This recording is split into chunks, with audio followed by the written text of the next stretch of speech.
Hi, my name's Kinsey. I'm going to be the student nurse taking care of you and baby today. I'm just going to do a head-to-toe assessment on baby and do some vital signs, okay?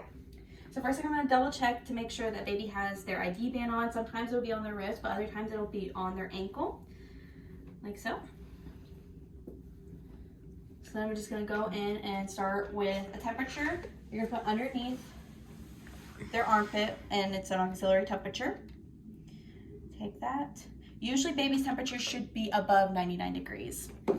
Next, I would go in and listen to their heart rate. So the heart rate should be above, it should be between 120 and 160. And you want to get an apical because the radial might not be as accurate. And then while I'm here, I can listen to breath sounds, make sure they sound bilateral and we don't have any diminished or maybe some crackles that shouldn't be there. Okay, then I'm going to take that off. I'm just going to count the respirations. Again, count the respirations for a full minute, and it should be 60 to 40 respirations. Okay, now starting at the head, looking at baby's head, checking their fontanelles, sutures, making sure baby's head looks symmetrical. Baby's head is round right now. I would be noticing the color throughout the entire time, making sure that they don't have jaundice. So you want to look at the forehead, the chest, the abdomen, the thighs, and then back to the eyes. And then while I was listening to the respirations, you want to make sure that baby is not in respiratory distress. Some things to note: when baby's in respiratory distress, they would maybe be blue, breathing really rapidly over the amount. They would have retractions, seesaw breathing, and then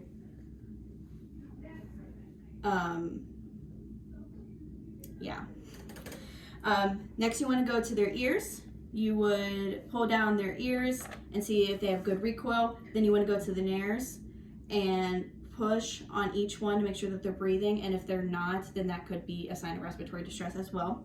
Then put some gloves on, and you want to put your finger into there with the pad side up, feel at the top of there, and then you want to go down around, feel their tongue, feel their gums, and then immediately baby should start suckling. So then you would get that suckling reflex.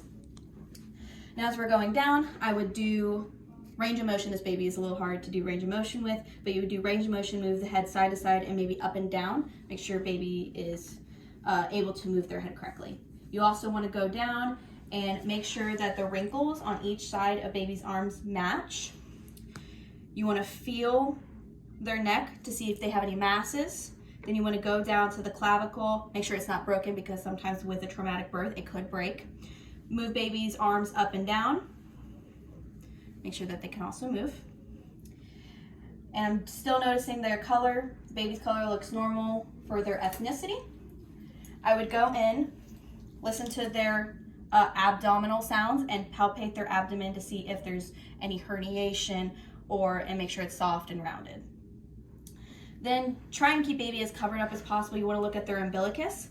So they still have their umbilical cord attached. You want to look around and see if there's any dryness, if it's the appropriate level of dryness, and see if there's any red or irritation. Then going further, we're going to look at probably their legs first, because this is a private area of baby. So you want to look at their legs, again, looking to make sure there's folds are the exact same on each side. You want to look at the wrinkles on the bottom of their feet, making sure you count the little lines on their feet and their hands. You want to make sure that they have 5 toes and 5 fingers on each hand. And you want to do Babinski's on them, which is basically where you touch the outside of baby's leg and then their toes should flare, and that should be a normal response.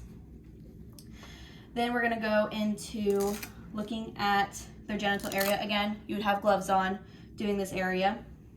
Right now we have a boy.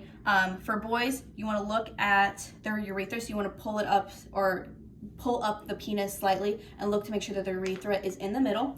And then you want to not pinch, but feel both testes to make sure that they both descended. Otherwise you could have a hiatal hernia. Then going to the back of baby, we want to look to make sure the spine is aligned. Look at the wrinkles, and if they have any tufts, you can also look at the smile lines on a baby's bottom to make sure that their hips are evenly placed. Next, you want to kind of look at their skin turner, making sure that that's normal. You would also ask mom when the baby's last bowel movement was, what the baby is eating, if they're eating formula or if they're eating breast milk, and then when the last time that they were feeding.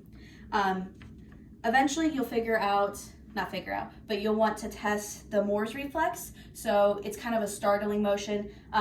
You can make a loud noise, clap. The book says that you drop them 45 degrees, but a loud noise can startle them. They will make this kind of bear hug where they'll go abduct and then adduct and kind of make this kind of swinging motion.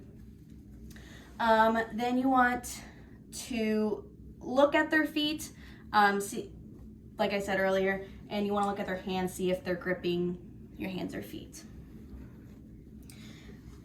Yeah. All right, if you had a girl, what genital assessments would you want to have made? You would want to look at the labia minora and majora. Depending on what kind of baby, if it was a preemie or full term, that could look a little different. Sometimes there might be a little bit of discharge with baby. So just want to look out for that.